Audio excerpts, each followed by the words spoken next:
कृष्णा गाडगीळ आणि sons limited 1832 पासून 70,000 कोटींच्या सिंचन घोटाळ्यामध्ये सरकारला मोठा धक्का, तर आरोपी ठरवलेल्या कंत्राटदाराला 303 कोटी देण्याचे हायकोर्टाचे राज्य सरकारला आदेश. आरोपी ठरवलेल्या एफए एंटरप्राइजेस कंपनीला हायकोर्टानं मोठा दिलासा दिला. पूर्व उपराष्ट्रपती धनखड कुठे आहेत? राज्यसभेत मोठ्यानं बोलणारे आता एकही शब्द का बोलू शकत नाहीत? राहुल गांधींचा सवाल. केंद्रीय गृहमंत्री अमित शहा यांच्याकडून लोकसभेत 130वा घटना दुरुस्ती विधेयक सादर. गंभीर गुन्ह्यांमुळे अटक झालेल्या किंवा ताब्यात घेतलेल्या नेत्यांना पदावरून हटवण्याची तरतूद. सलग 30 दिवस जेलमध्ये राहिल्यास पंतप्रधान आणि मुख्यमंत्र्यांचं कोणत्याही मंत्र्याला पदावर राहता येणार नाही, असं या विधेयकात आहे. केंद्रीय गृहमंत्री शहांकडून लोकसभेत 130वा घटना दुरुस्ती विधेयक सादर. विधेयक मांडल्यानंतर विरोधकांचा सभागृहात गदारोळ. थेट विधेयकाची कॉपी फाडून शहांच्या दिशेनं भिरकावली, तर विधेयक संयुक्त संसदीय समितीकडे पाठवण्याची सुद्धा शिफारस. आपण मध्ययुगीन काळामध्ये जात आहोत. मध्ययुगीन काळात राजा कुणालाही हटवू शकत होता. 130व्या घटना दुरुस्तीच्या विधेयकावर राहुल गांधींची टीका. संशोधन बिलावरून अमित शहांचा काँग्रेसवर ट्विट करून निशाणा. मोदी स्वतःला कायद्याच्या कक्षेत आणण्यासाठी संशोधन बिल आणतायत. सत्तेच्या मोहापायी काँग्रेसचा संशोधन बिलाला विरोध. शहांचं ट्विट. ज्यांच्यासाठी चक्की पिसिंग म्हटलं त्यांनाच उपमुख्यमंत्री केलं. अजित पवारांचा उल्लेख करत धर्मेंद्र यादव यांनी शहांना घेरलं. 130व्या घटना दुरुस्ती विधेयकावरून लोकसभेत गदारोळ. बेस्ट कामगार पतपेढी निवडणुकीमध्ये ठाकरे बंधूंचे सर्व उमेदवार पराभूत. शशांक राव यांच्या पॅनलचे सर्वाधिक 14 उमेदवार विजयी, तर प्रसाद लाड यांच्या पॅनलचे 7 उमेदवार जिंकले. तर ठाकरे बंधूंनी पतपेढी निवडणुकीचं राजकीयकरण केलंय. लोकांना ते आवडलं नाही, त्यातूनच पतपेढी निवडणुकीमध्ये त्यांना एकही जागा मिळाली नाही. बेस्ट पतपेढी निकालावर मुख्यमंत्री फडणवीसांची प्रतिक्रिया. ब्रँडचा बँड वाजवायचं काम आता जनता करतेय. ईव्हीएमवर आरोप करणाऱ्या आता बेस्ट पतपेढीच्या निकालावर काय बोलणार? उपमुख्यमंत्री एकनाथ शिंदेंचा ठाकरे बंधूंसह विरोधकांवर निशाणा. कामगारांच्या हक्कासाठी लढल्यामुळे यश मिळालं. शिवसेनेच्या समितीनं पतपेढीच्या ठेवींमध्ये गैरव्यवहार केला. ब्रँड लोक बनवत असतात आणि कामं केली नाही तर तेच लोक ब्रँड धुळीला मिळवतात. शशांक राव यांचं राऊतांना प्रत्युत्तर. तर बेस्टच्या विजयानंतर शशांक राव पॅनलकडून आशिष शेलार यांची भेट. बेस्ट पतपेढीच्या निवडणुकीमध्ये शशांक राव यांच्या पॅनलचं वर्चस्व. पॅनलच्या सर्व विजयी उमेदवारांकडून मंत्री आशिष शेलार यांची भेट. एकाकडे गमावण्यासाठी काही राहिलेलं नाहीये, तर दुसऱ्याकडे कमावण्यासाठी काही राहिलेलं नाही. 2 शून्यांची बेरीज केली आणि त्यावर किती शून्य जोडले तरी गणिताचं उत्तर शून्यच येतं. केशव उपाध्यायांची खरमरीत टीका. मराठी माणसाला गृहीत धरू नका. नितेश राणेंचा ठाकरे बंधूंना बेस्ट निवडणुकीमधून सल्ला. तर हिंदू समाजाला ठाकरे ब्रँडशी काहीही देणं घेणं नाहीये, नितेश राणेंची टीका. पतपेढीची निवडणूक होती, तर्कवितर्क मांडण्याची गरज नाही. बेस्ट निवडणुकीतील पराभवावर संदीप देशपांडेंची प्रतिक्रिया. तर आम्हाला नथुराम गोडसे व्हावं लागेल. कीर्तनकार संग्राम बापू भंडारेंची बाळासाहेब थोरातांना धमकी. थोरातांच्या समर्थकांनी आपल्यावर हल्ल्याचा प्रयत्न केल्याचाही भंडारे यांचा आरोप. काहींकडून तालुक्यामध्ये शांतता भंग करण्याचा प्रयत्न सुरू. दहशत माजवण्याचा हा प्रयत्न सुरू आहे. काँग्रेस नेते बाळासाहेब थोरातांची भंडारेंच्या धमकीवर प्रतिक्रिया. नवी मुंबईमध्ये संजय शिरसाट यांच्या विरोधात पवारांच्या राष्ट्रवादीचा सिडको भवनावर मोर्चा. रोहित पवार आणि शशिकांत शिंदे सुद्धा यामध्ये सहभागी. शिरसाटांवर 5 कोटींच्या भ्रष्टाचाराचा आरोप. रोहित पवार आरोप करतात, त्यांनी पुरावे दिले पाहिजे. पुरावे न देता आरोप करणं योग्य नाही.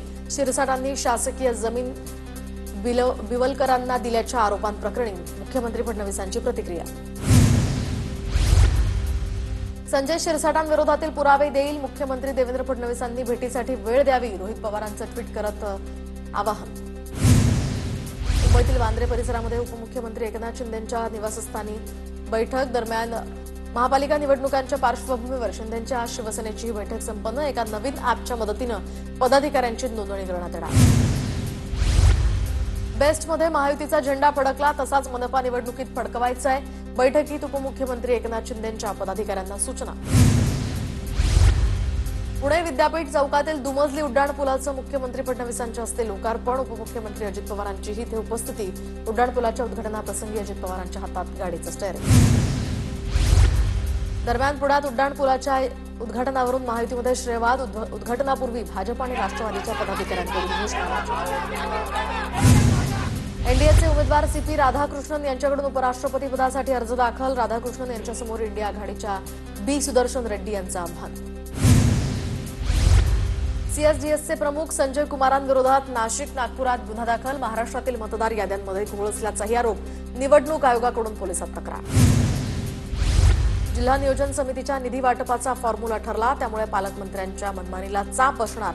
पालकमंत्र्यांना निधी खर्च करताना अनेक नियमांचं पालन करावं लागणार. शिवाय केंद्रानं ठरवून दिलेल्या दरानं वस्तू खरेदी करण्याच्या सुद्धा सूचना. दिल्लीच्या मुख्यमंत्री रेखा गुप्ता यांच्यावर हल्ल्याचा प्रयत्न. जनता दरबारावेळी दगड फेकून मारण्याचा प्रयत्न. रेखा गुप्ता यामध्ये जखमी झाल्याची शक्यता. हल्लेखोरही ताब्यात. रेखा गुप्ता यांच्यावर झालेला हल्ला निषेधार्ह. लोकशाहीत मतभेद असू शकतात, परंतु हिंसाचाराला स्थान असू शकत नाही. दिल्लीच्या मुख्यमंत्री रेखा गुप्ता यांच्यावर हल्ला झाल्यानंतर केजरीवालांची ट्विट करत प्रतिक्रिया. फळं नसलेल्या झाडांवर कुणीही दगड मारत नाही असं म्हणत महादेव जानकरांनी शरद पवारांवर टीका करणाऱ्यांना प्रत्युत्तर दिलं. पवारांच्या राष्ट्रवादीची मंडल यात्रा जालन्यात दाखल. यावेळी महादेव जानकरांकडून यात्रेचं स्वागत. गांधी हत्येसारख्या प्रकाराचं कीर्तनातनं समर्थन करणं चुकीचं. कीर्तनात राजकीय कार्यकर्त्यांनी गोंधळ घालणं सुद्धा चुकीचंच. महाराष्ट्र वारकरी प्रतिष्ठान अध्यक्ष घनश्याम महाराजांचं वक्तव्य. संभाजीनगर पालिकेचे आयुक्त जी श्रीकांत यांना कोर्टाच्या आदेशानुसार नोटीस देणार. संभाजीनगर महानगरपालिकेला बेकायदेशीर पद्धतीनं जनतेची घरं तोडण्याचा अधिकार नाही. सामाजिक कार्यकर्ते विनोद पाटलांची प्रतिक्रिया. वनमंत्री गणेश नाईकांच्या जनता दरबाराचं पुन्हा एकदा ठाण्यामध्ये बॅनर झळकलंय. तर ठाण्यातील राम गणेश गडकरी नाट्यगृहात येत्या 22 ऑगस्ट रोजी या जनता दरबाराचं आयोजन. नंदुरबार जिल्ह्यात डॉक्टर विजयकुमार गावितांकडून सभेचा धडाका. आगामी निवडणुकीच्या पार्श्वभूमीवर गावितांकडून सभा. लाडकी बहीण योजनेचा लाभ घेणाऱ्या सरकारी कर्मचाऱ्यांवर आता कारवाई होणार. योजनेचा लाभ घेणाऱ्या महिला कर्मचाऱ्यांवर शिस्तभंगाची कारवाई होणार. ग्रामविकास विभागाकडून प्रशासनाला आदेश. शिखर बँक प्रकरणामध्ये रोहित पवार आणि इतरांना समन्स. आज सकाळी न्यायालयामध्ये हजर राहण्याच्याही सूचना. अंजली दमानी यांनी धनंजय मुंडेंवर केलेल्या आरोपांवर आज सुनावणी. मुंडे मंत्री असताना कृषी खात्यात घोटाळा झाल्याचा दमानी यांचा आरोप. युवक काँग्रेसचे नवनिर्वाचित महाराष्ट्र प्रदेशाध्यक्ष शिवराज मोरेंचा पदग्रहण सोहळा. पदग्रहण सोहळ्याला प्रदेशाध्यक्ष हर्षवर्धन सपकाळ आणि माजी आमदार मोहन जोशींची उपस्थिती. जळगावच्या यावल तालुक्यातनं अजित पर्व युवा संवाद ग्राम संपर्क अभियानाला सुरुवात. एलईडी व्हॅनद्वारे शासकीय योजनांसंदर्भात यातनं जनजागृती केली जाणार. आमदार राजेश क्षीरसागरांच्या वाहनावर पोलीस स्टिकर. ठाकरेंच्या सेनेचे जिल्हा प्रमुख रविकिरण इंगवलेंचा आरोप. यावर कारवाई करण्याची मागणी. महामार्गावरील खड्डे वाहतूक कोंडी टोल वसुली चुकीची. खड्डे असणाऱ्या मार्गांवर टोल देण्यासाठी जबरदस्ती नको. सुप्रीम कोर्टाकडून केरळ हायकोर्टाचा नियम कायम. जळगावात कामगारांच्या भविष्य निर्वाह निधी रकमेच्या समस्येविरोधात मनसेचं आंदोलन. जात अधीक्षकांना मागण्यांचं मनसेचं निवेदन. मागण्या मान्य न झाल्यास तीव्र आंदोलन करण्याचाही इशारा. गडचिरोलीमध्ये पुरात अडकलेल्या विद्यार्थ्यांना एसडीआरएफच्या पथकानं बाहेर काढलं. मदतीनंतर भामरागडमधले 4 विद्यार्थी परीक्षेसाठी दिल्लीला रवाना. खडकवासलामधून विसर्ग सुरू. टिळक पूल वाहतुकीसाठी बंद. प्रशासनाकडून खबरदारी म्हणून वाहतूक बंद करण्याचा निर्णय. खडकवासलामधून विसर्ग सुरू असल्यामुळे एकतानगर परिसर जलमय. 4 इमारतींच्या पार्किंगमध्ये पाणी भरलं. एकतानगरमध्ये अग्निशमन दलाच्या 2 तुकड्या तैनात. तर पुण्यातील एकतानगर परिसर जलमय. अनेक सोसायट्यांमध्ये पुराचं पाणी शिरल्यामुळे रहिवाशांचं रेस्क्यू. रायगडमध्ये मुसळधार पावसामुळे सर्व नद्यांना पूर. तळा तालुक्यातील कड्यांची गाणी या गावाचाही संपर्क तुटला. 12 कुटुंबांचं स्थलांतर. नांदेडमध्ये पैनगंगा नदीच्या पुरात जीव धोक्यात घालून शेतकऱ्यांचा प्रवास. नांदेडच्या गुरफळी आणि मार्लेगाव या परिसरातला हा प्रकार. रायगडमधील साळाव तळेखार या महामार्गाची दुरवस्था. ग्रामस्थ आक्रमक. गणेशोत्सवात हा मार्ग पूर्णपणे ठप्प होण्याची सुद्धा भीती. रायगडमध्ये मुसळधार पावसामुळे सर्व नद्यांना पूर. तळा तालुक्यातील कड्यांची गाणी गावाचा संपर्क तुटला. नांदेडच्या रावणगावच्या जिल्हा परिषद शाळेतील सर्व कागदपत्र पुराच्या पाण्यानं भिजले. तर पुराच्या पाण्यामुळे डिजिटल लॅब सुद्धा भिजल्याची माहिती. नांदेडमध्ये पुरात अडकलेल्या गरोदर महिलांचा बोटीद्वारे बचाव. बाबळी गावातील 3 गरोदर महिलांचं रेस्क्यू. पुण्याच्या राजगडमधील जोरकरवाडीमध्ये विद्यार्थ्यांचा वाहत्या ओढ्यातनं जीवघेणा प्रवास. टीव्ही9 मराठीनं बातमी दाखवताच प्रशासनानं घेतली दखल. यवतमाळमध्ये रेल्वेच्या खड्ड्यात बुडून 4 मुलांचा मृत्यू. दारव्हा शहरातील रेल्वे स्टेशन परिसरामध्ये उड्डाणपुलासाठी खोदलेल्या खड्ड्यात 4 मुलं बुडाली. मंत्री गिरीश गिरीश महाजन यांच्याकडून राज्य आपत्कालीन कक्षातून आढावा. पूरग्रस्त भागामध्ये आवश्यक उपाययोजनांसाठी महाजनांकडून अधिकाऱ्यांना सूचना. राज्यभरात अतिवृष्टीमुळे 20,12,575 एकर क्षेत्रावरील पिकांचं नुकसान झाल्याचा प्राथमिक अंदाज. कृषी मंत्री भरणेंची माहिती. कृषी मंत्री वाशिमचे पालकमंत्री दत्तात्रय भरणे काल वाशिमच्या दौऱ्यावर होते. दत्तात्रय भरणेंनी काल वाशिममधील पूरग्रस्त आणि नुकसानग्रस्त शेतीची पाहणी केली. जालना जिल्ह्यामध्ये अतिवृष्टीमुळे झालेल्या नुकसानीचे तात्काळ पंचनामे करा. पालकमंत्री पंकजा मुंडे यांचे जिल्हाधिकाऱ्यांना आदेश.